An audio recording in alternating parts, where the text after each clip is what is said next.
From the station working for you, this is WRTV News at 5:30, streaming now.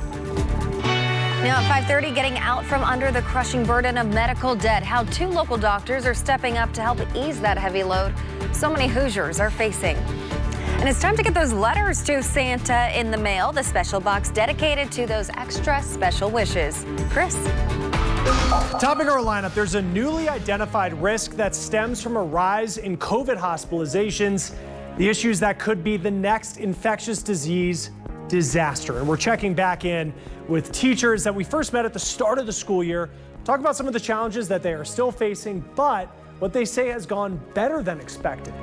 Low interest rates have gotten more people thinking about buying a home this year, what you can expect if you're looking to buy or sell a home as we head into 2021.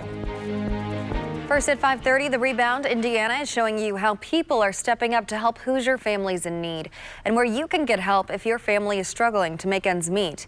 We know many people struggle to pay off their medical debt. WRTV's Lauren Casey spoke with 2 local doctors working to ease that burden.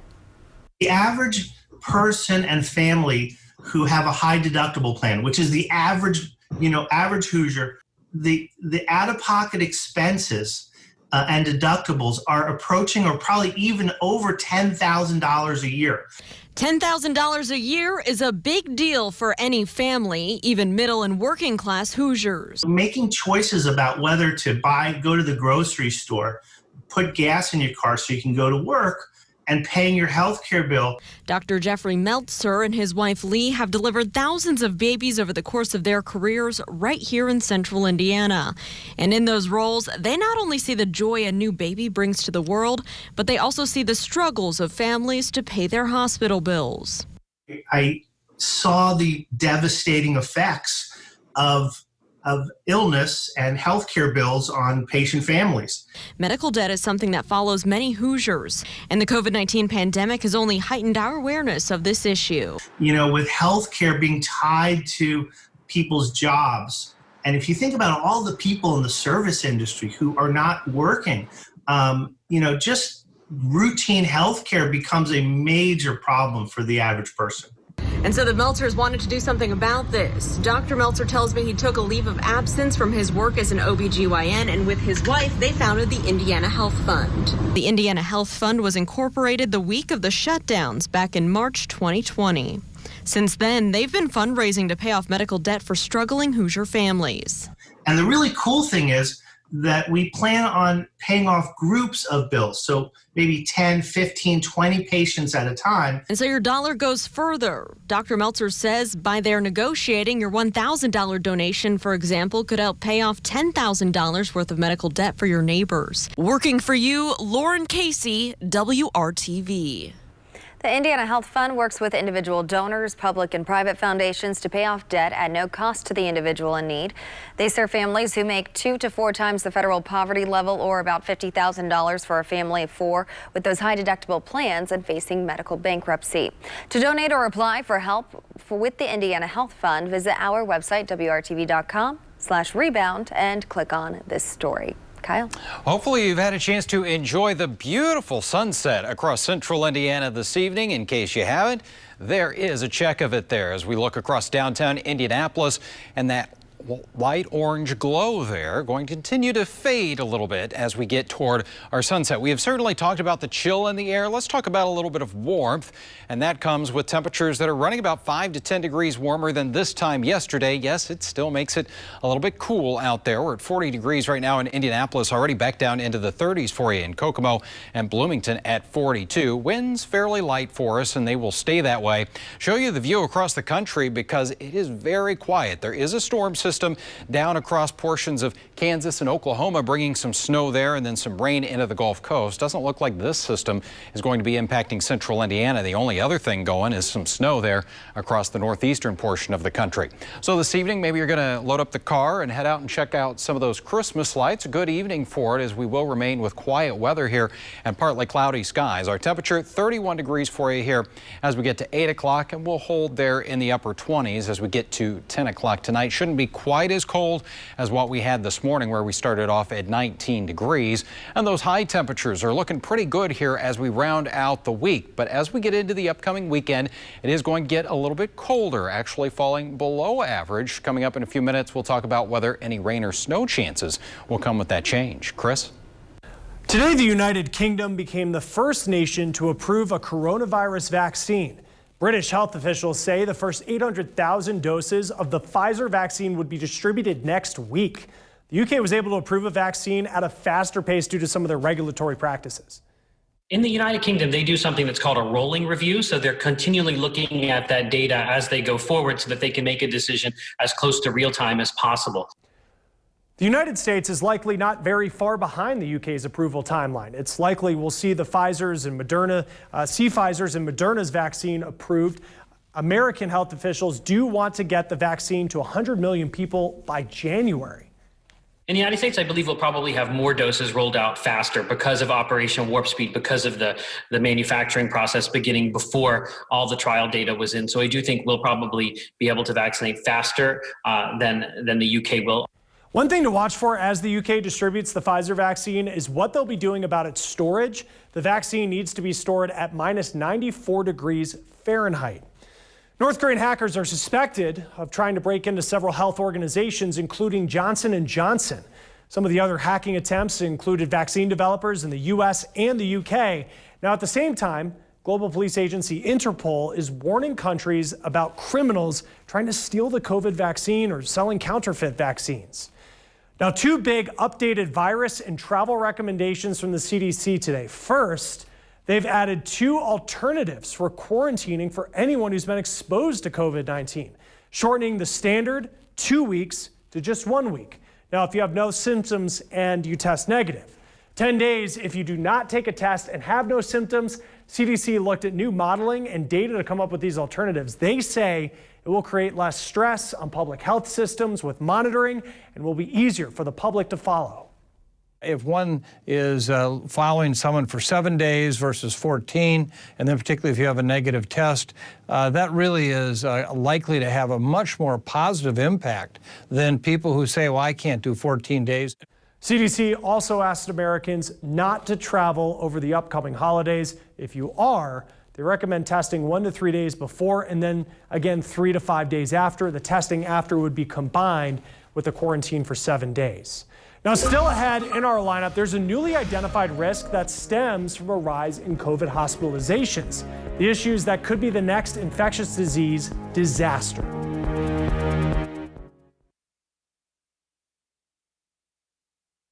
The COVID-19 pandemic is teaching us important lessons about the next potential infectious disease threat. That includes things like dealing with the problems that are before us now, things like antibiotic resistance that kills too many Americans every day, and preparing for things we don't know about by having good surveillance programs and public health infrastructure. That's Tufts infectious disease Dr. Helen Boucher. The CDC says antibiotic-resistant infections impact nearly 3 million people a year and are responsible for 35,000 deaths. Now, that's less than COVID, but there's some new evidence that the two are colliding. New CDC report pointing to an outbreak of multiple drug-resistant bacteria at a New Jersey hospital that was already dealing with a surge of COVID patients. From February through July, there were 34 cases of that bacteria. Half were in COVID patients, 10 of them died. Now, at the time, the hospital was not able to use the same standard of infection control practices due to capacity, shortages in PPE, medical equipment, and staff. Certainly having healthcare workers healthy so they can take care of patients is very important. You might have seen that there have been some outbreaks at places across the country that have really impacted the ability to have adequate healthcare workers take care of patients. And that is the worst thing that could happen, and we know leads to unnecessary deaths. COVID-19 hospitalizations are higher now than the previous two peaks in April and July. Recruiting additional medical staff is also more difficult now. More hospitals are seeing surges. Back in the spring, some medical facilities actually laid staff off due to fewer patients. CDC says drug-resistant infections decreased when COVID cases dropped, and basic hand hygiene can help prevent the spread of both. All right, let's check back in with the lineup here. We are checking back in with teachers that we first met at the start of the school year. We'll talk about some of the challenges they are still facing right now, but we'll tell you what they say has gone better than expected.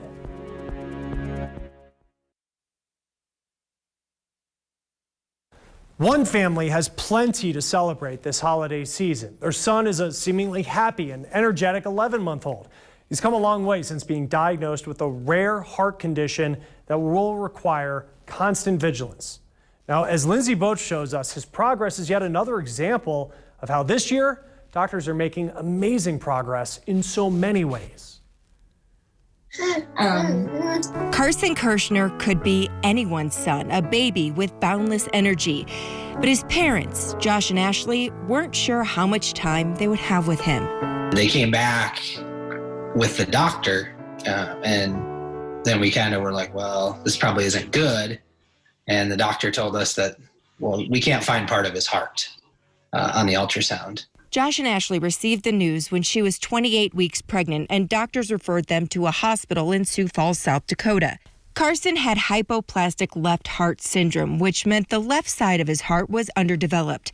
Some research led Josh and Ashley to Children's Hospital Colorado, where Carson was enrolled in a study to determine if stem cells from his own umbilical cord blood could help his heart function. There's another part of stem cells that actually don't create new tissue, but they create an environment to improve the existing tissue that's there.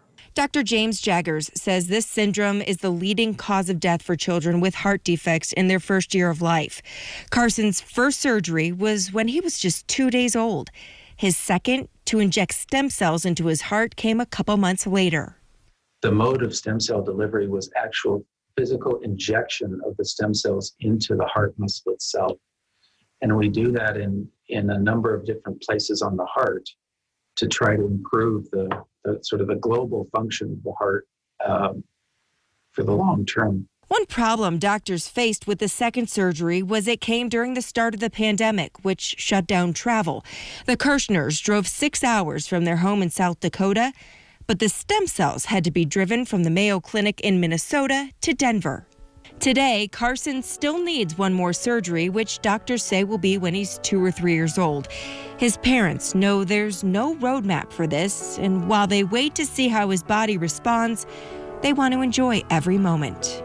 We get to enjoy our little boy and kind of live in the moment a little better and not have to worry about that hanging over our head. Like, we know it's coming, but, you know, like they said to do, just don't worry about it. When it comes, it comes. I'm Lindsay Boach reporting. All right, Lindsay, thank you. Now, Dr. Jaggers says the second phase of the study is done. Carson was the 16th to be accepted into it. The next phase will also include the use of stem cells in the third surgery. Dr. Jaggers says preliminary data shows some improved heart function. They now need to know just how long it will last. It's that time of the year when kids are waiting for their Santa letters, or writing their Santa letters to Santa to tell him what they hope to find under the tree. There's a special mailbox on Monument Circle to accept those letters. You can't miss it. It's decorated like a reindeer on one half and Santa on the other. It's on the east side of the circle facing Market Street. Mr. Claus will personally answer each letter as long as you include your return address. That is very important. And you can be some of Santa's helpers on Saturday. We'll be outside 4 local Simon malls to collect your toys and cash donations for the 20th annual WRTV Toy Drive. Come see us at the Fashion Mall, Castleton Square, Hamilton Town Center, and Greenwood Park Mall. We are also accepting toys at local youth store locations. For all the info you need, just go to WRTV.com/Toy Drive. Kyle. And the weather should be pretty nice for the collection this weekend. Certainly going to be a little on the cool side, but I think we're going to keep the dry weather around. That sun shining nice and bright today makes all the difference. But of course, now with the sun setting, those temperatures are going to tumble back here. We're at 37 already in Columbus and Greencastle, right at 40 degrees in Indianapolis. And check out Tipton leading the way there to the cooler stuff. We're at 35. And by tomorrow morning, lower to middle 20s across central Indiana. We'll have partly cloudy cloudy skies going into tonight. 24 in Columbus and 24 in the Lafayette area, so maybe not quite as cold, not the teens like what we had earlier today. There's a look at the cloud cover on TrueCast, 6 o'clock tomorrow morning. So that's really going to be the biggest change as we go into tomorrow. It'll kind of filter out that sunshine a little bit more. Still, I think we'll see some peaks of sun from time to time, and we're not going to have to worry about any precipitation from those clouds, so you can leave the umbrella at home. Temperature-wise, we'll be in the 30s here as we go through the mid-morning hours, eventually to around 40 for that lunchtime number, and then we'll get back into the middle 40s. So seasonable for us as we once again will be around 45 degrees or so in Indianapolis, 41 your high in Kokomo. There you can see lower to middle 40s. Bloomington coming in around 47 tomorrow with the clouds. Temperatures as we round out the week here on Friday at 46 degrees. So not a whole lot of change between now and the end of the week. But as we get into the weekend, the mild stuff that stays off to the south, and we'll go from cool to a little bit chilly, especially as we'll have the clouds around and those temperatures that fall by a few degrees. So we've got the middle 40s for highs here Thursday, Friday. Dry weather, though, looks like it will continue into the weekend with highs around 40 degrees. We'll get those lows back around 27, 26 degrees or so as we get into Tuesday. And then with some more sunshine, temperatures looks like they'll try to rebound a little bit here as we get into Tuesday and Wednesday with a high of 46. Chris? Well, People Magazine's revealed its 2020 People of the Year. They include George Clooney, Dr. Anthony Fauci, Selena Gomez, and Regina King. The magazine will release 4 covers to feature each person separately. Clooney was in the spotlight this year for his advocacy work, Dr. Fauci being celebrated for his guidance during the pandemic. Selena Gomez is being honored for her message of inclusion through her makeup line Rare Beauty, which also gives money to mental health initiatives, and King has used her voice to encourage people to vote. Well, the PlayStation 5, it's a must-have item this year, but police are warning that scams are going around. Police say if you are going to buy one, do it from a trusted seller. They also say on the flip side that people have been robbed who have been selling PS5s out of their home. Well, back in August, we introduced you to a handful of teachers. They were incredibly nervous about the upcoming school year. Now, as the holidays approach, Chris Conti checked back in on the state of education in their virtual classrooms. It had all the makings of being a school year like none other. And months in, teachers from coast to coast are seeing those predictions play out. It has been challenging. I'm still very worried about the academic progress. Philip Staroska and Dr. Kenya Reese were part of a panel of educators we talked to over the summer. Just by a show of hands, who is a little bit nervous about this upcoming year?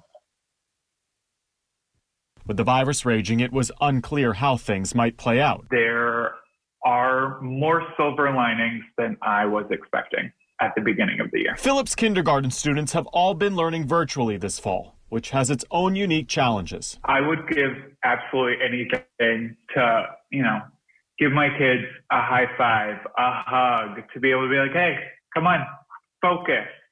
It's a lot more powerful in person than over the screen. His biggest concern is that students will have major gaps in their education once they're back in those empty classrooms. Some kids are really struggling with attendance. At the high school level, different problems playing out.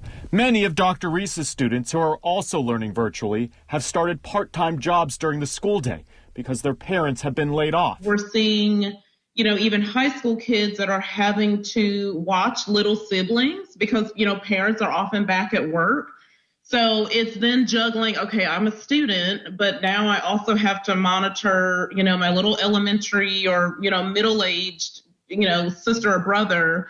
And so there are just a lot more responsibilities. And it's not just students who are having trouble navigating things. It's been hard to see true veterans and, kind of your level 5 teachers really struggle to incorporate different types of technology and really kind of sustain engagement for kids. But both of these educators have seen moments of hope this year and plenty of resilience. My kids have been amazing. They've been working super hard. You want to fight harder. You want to do more. Important lessons for both students and teachers as we navigate this pandemic. I'm Chris Conti. Chris, thank you. And finally in our lineup, low interest rates have gotten more people thinking about buying a home this year. What you can expect if you're looking to buy or sell a home as we head into 2021.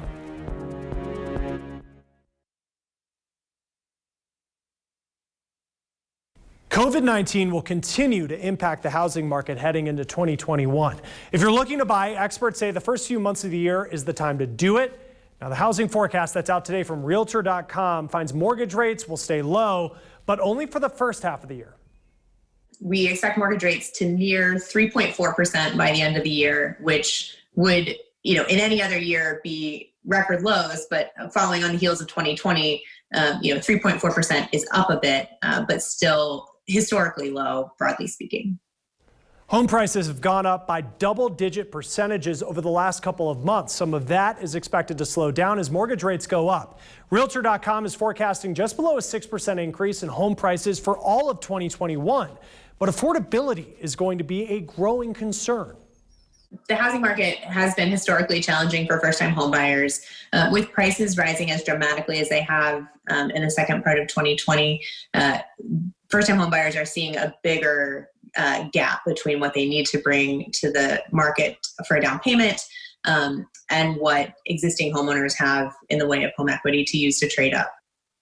If you already own a home, you may be thinking about selling when you see what it's worth right now. Sellers are expected to continue to have the upper hand through 2021 with more buyers than homes for sale, but you may see more competition with home construction ramping up.